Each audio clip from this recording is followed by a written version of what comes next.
नरकी मर्द के जात बड़ा होले छुछुना काहे कि अपन मेहर छोड़ी घरवा में सुनर। ए दुनिया में दूगो चीज बड़ा प्यारा लगेला। कौन चीज बाबू? अपन लइका या दूसरा के मेहरारू। हमरा दूगो चीज और लगला। और का? स्टेशन ट्रेन के इंतजार में स्टेशन पर के बैठल पानी साधन हो गला पर पट्टीदार के ऐठ। तो दूगो चीज बहुत प्यारा होला, दूसरा के मेहरारू और अपन बेटा। ई हर आदमी के नियम बा। देखा त सब होबे करेला। हमहु कोनो दूध के धोवल ना है। इसलिए मैं कहता हूं कि माँ बाप से हमेशा प्यार करना। मेरे आगे बढ़ने का सबसे बड़ा राज जानते हैं क्या है? मेरी मेहनत तो है ठीक, बट मेरे मम्मी पापा सुबह शाम जब बात करता हूं ना तो लगता है कि डबल पूरे दिन की थकान खत्म हो गई। शुरुआत जब मम्मी के आवाज से होती है तो लगता है कि जिंदगी में एक नया ऊर्जा आ गया है। आज मैं सुबह जाऊंगा तो मम्मी का आशीर्वाद जब मिल जाता है तो एक अलग जोरदार ताली भाई के लिए। इसीलिए अपने मम्मी पापा से हमेशा प्यार करिएगा। जिंदगी में जो बेटा अपने माँ बाप को नहीं छोड़ा ना, उसको भगवान ने कभी नहीं छोड़ा। जिसने अपने माँ बाप को छोड़ा उसी को भगवान ने छोड़ा। तो भगवान उसी के साथ होता है जो अपने माँ बाप के साथ होते हैं। तो जिंदगी में हमेशा माँ बाप का कदर करिएगा। हर की मर्द के जात बड़ा होले छुछुना कि अपन में हर छोड़ी घरवा में सुनर। बाकी तो सरा के कोठी निहरबे करी।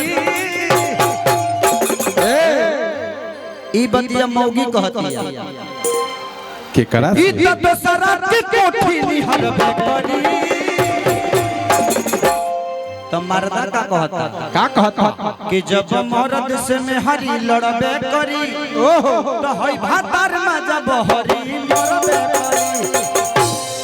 मतलब होटल में खाना खाई, रेस्टोरेंट में खाई। हां खाइबे करी। हां 1 2 3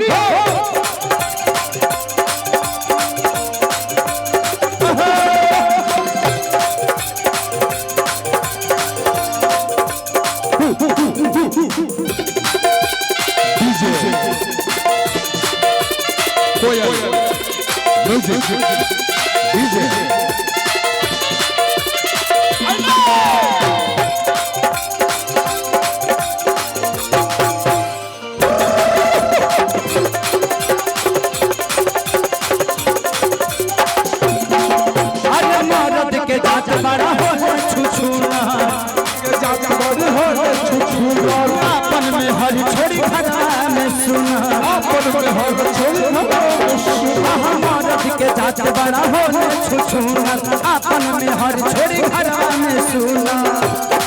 बाकी तो सरा के कोठी निहरबे करी।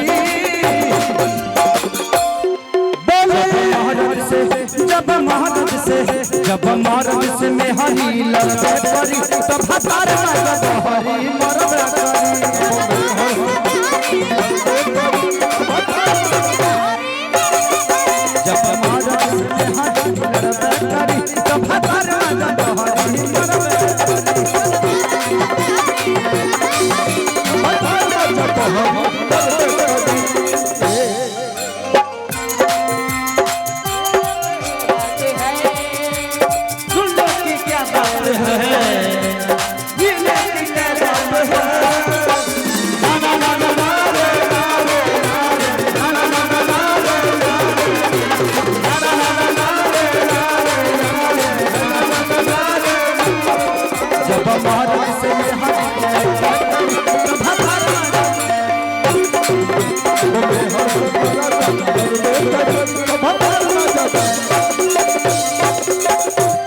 और दिया कहतिया कैसे कि दिन में काम रात में आराम। अरे करब तो बोलो ना करे। तो मर्दा कहता कि कहां से आई खाए के मलाई अजब रानी को मवे ना करे। कि दिन में काम रात में आराम करब तो बोलो ना करे।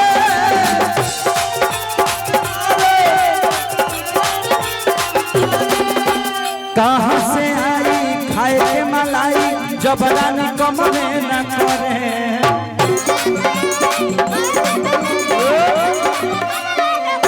कहाँ से आई खाए के मलाई जबरानी कम में न करे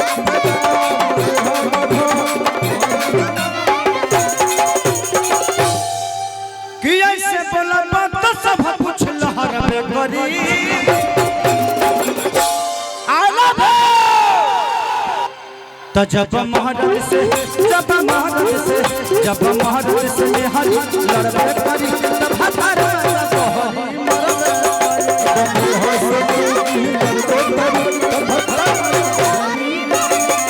जब महाराज तब हतारा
मारो डिस ब्रेक औरत ये कहती है कैसे कि सुना जा होता नी बरबा चढ़ल जवनिया धके ओहो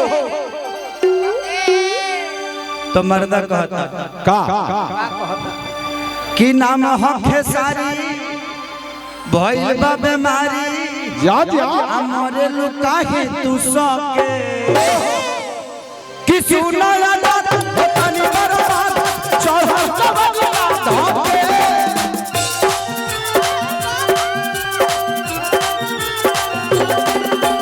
नाम हखे सारी भइल बा बीमारी मोरे तेरा नहीं सके